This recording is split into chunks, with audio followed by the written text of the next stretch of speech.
Once upon a time there was a wise and kind king who wanted to be the best ruler he could be. He believed that if he always knew the right time to act, the right people to listen to, and the most important thing to do, he would never fail. That's why he always had 3 questions in his mind. 3 questions were, what is the most important time for anything?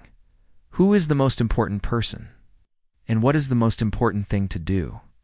So he sent messengers across his kingdom seeking answers to these 3 important questions. Many wise men from across the country came forward with different answers. Some said the right time to do something should be calculated as per astrology, while others said the king should plan everything in advance that would make it the right time. Some believed the king himself was the most important person, while others said the king's advisors were the most important. Some believed the most important thing was war, while others believed it was religion. The king was left confused, unable to find an answer that truly satisfied him. One day the king decided to go in search of a wise man who could give him the right answers to his questions. Dressed in simple clothes, he set off with a few of his soldiers. As he was passing through a dense forest, he suddenly found a small hermitage and saw a monk digging the soil in front of it. The king left his guards behind and approached the monk's small hut. The monk was an old man, weak and frail, and was digging the ground perhaps for planting crops or vegetables. The king approached him and asked him his 3 questions, but the monk remained silent and continued digging the soil. The king repeated his questions, but the monk still continued his task, paying no attention to the king, as if he was uneven there. The king asked several times, but received no response. Then, seeing the monk struggling to dig the soil, the king decided to help. He took another spade and began digging alongside the monk. Hours passed, and still the monk did not give any answers to the king's questions. Just then, the king noticed a man running toward them.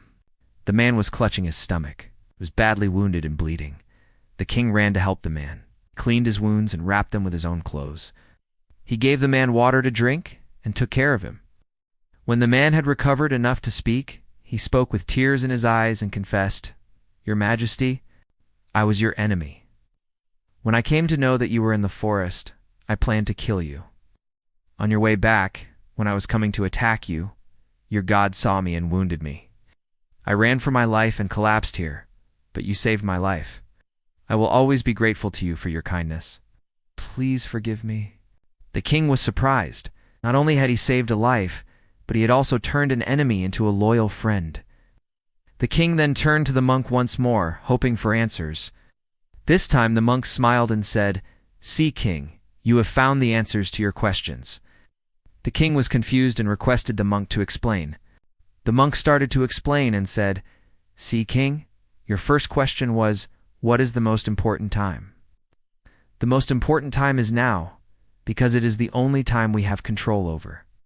You used your time well when I was digging the soil and started working with me. Your second question was, who is the most important person? The most important person is the one who is with you, because they are the ones who need you at that moment. You helped this wounded man when he needed you the most. At that moment, he was the most important person to you, because he was the one who needed your care and kindness. The third question was, what is the most important thing to do? The most important thing to do is to do good. Good, because that is the purpose of life. You see, you used your time well by working with me. Then you gave importance to the wounded man and helped him by showing kindness. And in doing so, you did a good deed. Also saved your life and changed your enemy into your friend." Listening to the monk's words, the king finally understood their true wisdom. He realized that the present moment is the most important time in our life, because everything we do or experience happens in the present. We use our present wisely, we can shape a better future and a better life. Similarly, the most important people in our lives are the people around us, our loved ones. But in the busyness and chaos of life, we sometimes forget to give them the attention they deserve. We get so caught up in work responsibilities and distractions that we fail to spend time with them, listen to them, or help them when they need us. But if we neglect them for too long, we may lose them, and by then, it may be too late to make things right. In the same way, we should always try to be kind to the people around us. We never know who might need our help, how much a small act of kindness can mean to someone, or how it might turn out in our favor later on. A single act of kindness can change everything, just like the king's kindness turned an enemy into a friend. If we learn to live in the present, cherish the people in our lives, and always choose to do good, our lives will become more meaningful and filled with happiness. If you liked this story, click on this video and let us know in the comments who is your favorite character and why.